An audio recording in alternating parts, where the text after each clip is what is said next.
पहले भी काफी मजबूत संबंध रहे हैं। हाँ, ये बात है कि वक्त के साथ साथ इसके अंदर थोड़े बदलाव कई बार हुए हैं और इसके अंदर जो है मजबूती धीरे धीरे आ रही जी, है। एक और चलिए, बात यहाँ पर है जो हाल ही में हमने देखा था, ठीक है, मैं चारबाग आऊंगा जो आपके है पास। मैं ज़रा लौटता हूं क्योंकि हमारे दोनों जो खास मेहमान हैं वो काफ़ी गुस्से में आ गए थे एक शब्द को लेकर।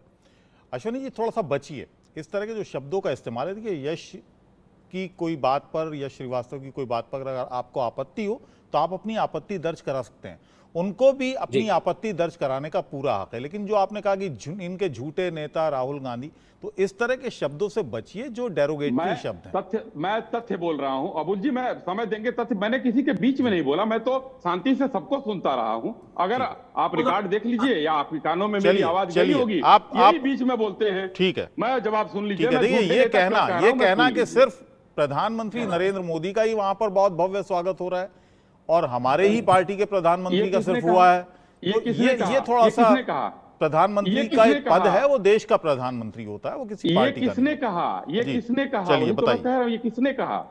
ये तो मैंने नहीं कहा।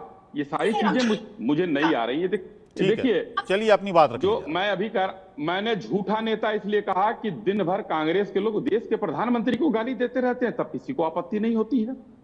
मैं झूठा नेता कह रहा हूं, तथ्य के साथ कह रहा हूं। राफेल में झूठ बोला इन्होंने, सुप्रीम कोर्ट से तमाचा पड़ा इनको। फिर अभी देखिए किस तरीके से इन लोगों ने अग्निवीर पर झूठ बोला।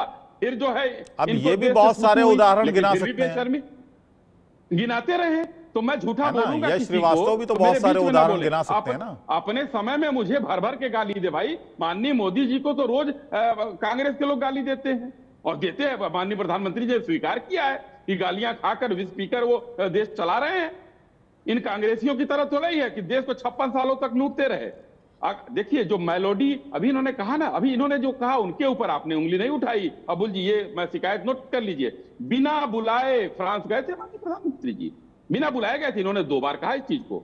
और मेलोडी जैसे ही वहां से एक वो जारी होता है, सब सारे कांग्रेसियों में खलबली मच जाती है। क्यों मच जाती है? अगस्ता वेस्टलैंड अभी खत्म नहीं हुआ है। माननीय प्रधानमंत्री जी अगर जा रहे हैं तो कुछ सब चीजें आएंगी और उसके गुनाहगार कौन है? यही कांग्रेसी हैं। जांच चल रही है उसकी।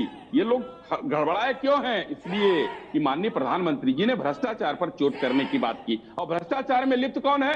गांधी परिवार। अभी भी जमानत पर घूम रहे हैं वो लोग नेशनल हेराल्ड में।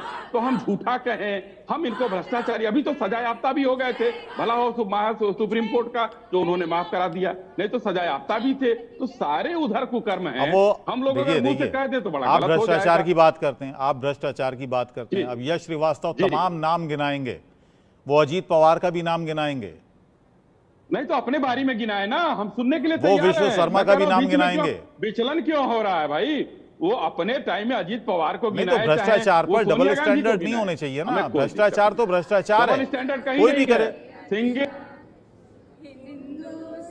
कोई भी हो, नहीं बचना है। लेकिन आज विरोध में है तो क्या, अगर हम अजीत पवार को मान लीजिए अभी कार्रवाई नहीं कर रहे तो इन भ्रष्टाचारियों को छोड़ देना चाहिए। अरविंद केजरीवाल को छोड़ देना चाहिए। राहुल गांधी भ्रष्टाचारी है, छोड़ देना चाहिए। सोनिया गांधी को नेशनल हेराल्ड का केस हटा लेना चाहिए। किस को छोड़ देना चाहिए? नहीं, आप बताइए ना। आप बताइए, अगर आप बताइए कि किस को छोड़ देना चाहिए, ये बता दीजिए।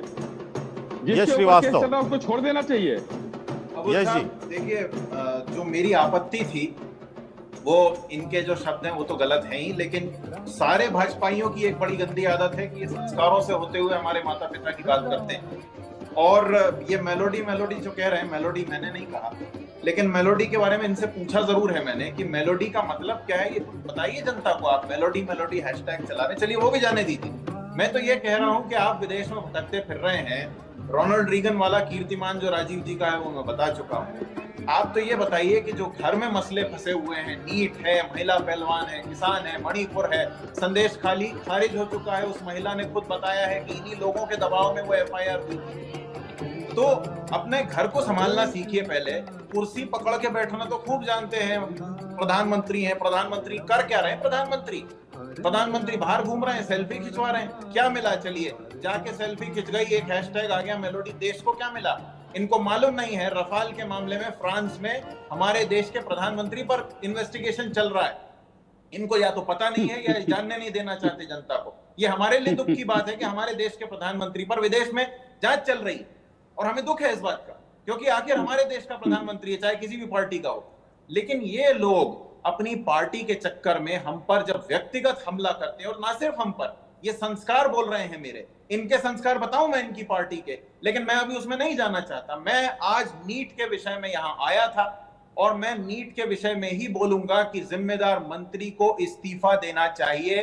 एनटीए जैसी खराब संस्थाओं के जरिए एग्जाम नहीं होना चाहिए।